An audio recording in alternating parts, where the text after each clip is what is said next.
बागेश्वर धाम के महाराज धीरेन्द्र शास्त्री ने सभा में एक कहानी बताई जो एक बेटी पर आधारित है। मिस्टर राजेश जी पिछले 6 सालों से अपने बड़े से मकान में अपनी बेटी के साथ हंसी खुशी रह रहे थे। उनकी उम्र अब 58 को पार कर चुकी थी और बेटी अनु अब 27 की होने को थी। उम्र को ध्यान में रखते हुए बेटी ने उनका सारा कामकाज अपने कंधों पर ले लिया था। अनु अपने हर काम में बहुत अच्छी थी, जितने अच्छे से वो अपने पापा, घर और उनके कारोबार का ध्यान रखती थी कोई और शायद ही रख पाता। अगर राजेश जी को कोई बेटा होता तो वह भी नहीं। इन बाप बेटी का रिश्ता बहुत ही प्यारा था। बिना बाबा के अनु को नहीं चलता और बिना अनु के उसके बाप का किसी काम में मन नहीं लगता। कभी कभी ऐसा लगता जैसे राजेश जी अनु के बाप नहीं उसके बेटे हैं। अनु की हरकतें ही कुछ ऐसी थी। पिता को सुबह जल्दी उठकर जबरदस्ती वॉकिंग के लिए भेजना हो या छोटे बच्चों को जैसे दवाइयां पिलाते हैं वैसे ही पापा की दवाइयां उन्हें खिलानी हो। अनु का बर्ताव अपने पिता के साथ बिल्कुल वैसे ही था जैसे किसी माँ का अपने बच्चे के साथ होता है। अनु के बाबा भी कुछ कम नहीं थे।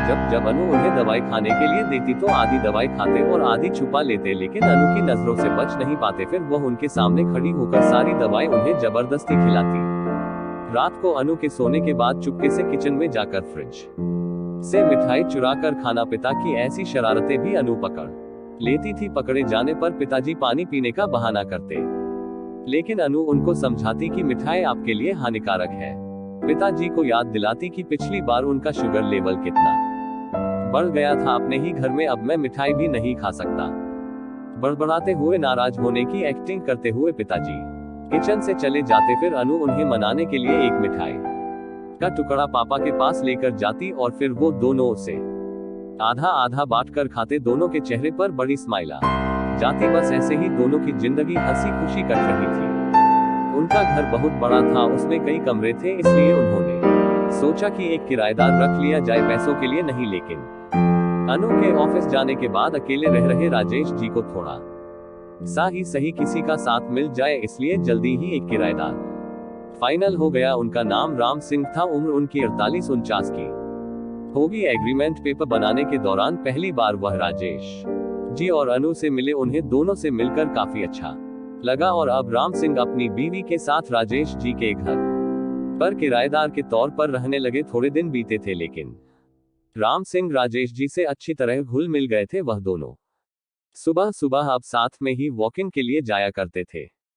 कभी वह राम सिंह के साथ तो कभी राम सिंह और उनकी बीवी अनु और राजेश जी के साथ डिनर किया करते। एक सुबह जॉगिंग के दौरान राम सिंह ने कहा कि आप और अनु अकेले ही रहते हैं, आपको तो काफी कुछ मैनेज करना पड़ता होगा, आप कैसे सब इतने अच्छे से संभाल लेते हैं? आजी मैनेज क्या करना है, मेरी होशियार बेटी के लिए ये कुछ भी नहीं है। अनु सब इतने अच्छे से संभाल लेती है कि मुझे किसी बात की कोई चिंता ही नहीं है। राजेश जी ने मुस्कुराते हुए कहा, हाँ वह तो ठीक है, लेकिन जब अनु ससुराल चली जाएगी तब आपके लिए ये सब मैनेज करना बड़ा मुश्किल हो जाएगा। आपका कोई बेटा भी तो नहीं है और आप अकेले ही इतने बड़े घर में रहते हैं। राम सिंह ने अपना विचार बताते हुए कहा। राजेश जी के चेहरे के हाव भाव बदल गए। वह राम सिंह से कुछ कहना चाहते थे लेकिन नहीं कहा और बात बदलने के लिए उनसे पूछा, खैर वो सब जाने दीजिए, आपके कितने बच्चे हैं? राम सिंह ने छाती चौड़ी करते हुए कहा, मेरे 2 बच्चे हैं, दोनों